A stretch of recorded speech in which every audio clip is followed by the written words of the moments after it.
On va s'intéresser aujourd'hui à un nouveau modèle de e-commerce qui commence à faire parler de lui. On va décortiquer les 3 forces principales qui, selon les projections, pourraient vraiment alimenter sa croissance dans les 3 prochaines années. C'est parti. Alors, payer 20 $ pour quelque chose qui en vaut 2000. Ça semble presque trop beau pour être vrai, n'est-ce pas? Eh bien, c'est pourtant la question qui est au cœur d'un concept de vente qui se veut assez révolutionnaire. Et tout ça, ça tourne autour de ce qu'on appelle les plateformes d'achat numériques, ou pour faire plus court, les DSP. En fait, l'idée de base est plutôt simple à comprendre.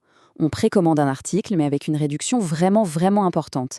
Et la vente, elle, est finalisée non pas en rajoutant de l'argent, mais simplement en attendant que la valeur de la plateforme elle-même augmente suffisamment pour couvrir la différence.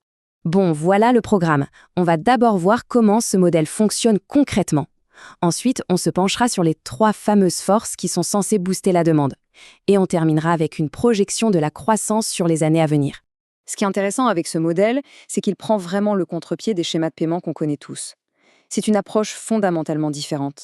Ici, on voit bien la différence avec, disons, un paiement plusieurs fois classique. Normalement, on continue de payer mois après mois jusqu'à atteindre le prix total.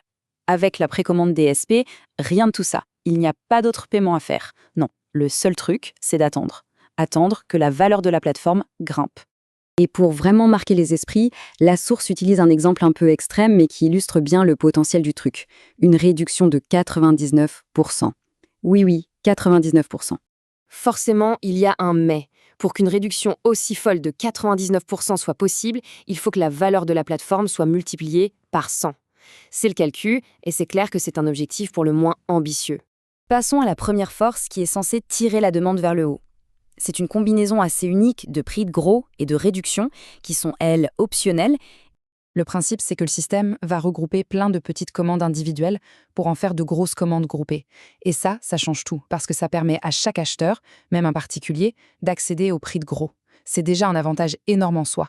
En fait, cette structure de prix a été pensée pour attirer vraiment tout le monde, que ce soit des entreprises qui cherchent à réduire leurs coûts ou des fournisseurs qui veulent se démarquer de la concurrence, et bien sûr, les acheteurs comme vous et moi. La deuxième force, c'est un modèle d'affiliation intelligent. L'idée, c'est de créer une sorte de cercle vertueux, une boucle où la demande s'auto-alimente. Il ne s'agit pas juste de donner une commission aux affiliés pour les remercier. Non, l'idée, c'est de les intégrer complètement au cœur de l'économie de la plateforme. Et là, c'est assez malin parce que ça crée un système en circuit fermé. Imaginez, un affilié génère une vente, il touche une commission. Mais cette commission, il la reçoit en DSP. Et ces DSP, eh bien, on ne peut les dépenser que sur la plateforme.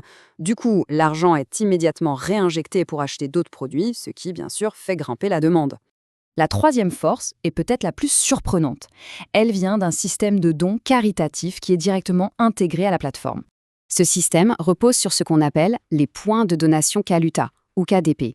C'est un mécanisme qui a été pensé pour créer une toute nouvelle source de demande en donnant du pouvoir d'achat à certaines communautés. Et un peu comme pour les affiliés, c'est une autre boucle fermée.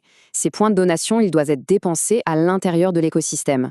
Ça crée une nouvelle vague de demandes pour les produits qui sont en vente sur le centre commercial numérique, le DSM. Bon, maintenant qu'on a vu ces 3 forces, la question c'est, concrètement, à quoi pourrait ressembler la croissance dans les prochaines années? La feuille de route, elle, est assez claire. Elle table sur une période de 3 ans pour que la croissance organique soit assez forte et qu'elle se traduise par une demande solide et durable pour les DSP.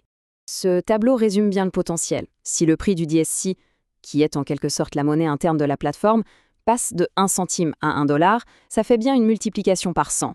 Eh bien, cette augmentation pourrait, mathématiquement, compenser notre fameuse réduction de 99%, et ce potentiellement en seulement 3 mois, si la demande explose.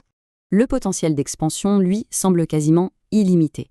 Comme le dit la source, il n'y a aucun plafond prédéfini, tout simplement parce que n'importe quel produit ou service légal de n'importe quel pays pourrait y être vendu. Alors, quand on met tout ça bout à bout, cette approche des prix, ce système d'affiliation en boucle fermée et cette dimension communautaire, on est en droit de se poser la question. Est-ce qu'on est en train d'assister à la naissance de la prochaine grande évolution du commerce en ligne? L'avenir nous le dira.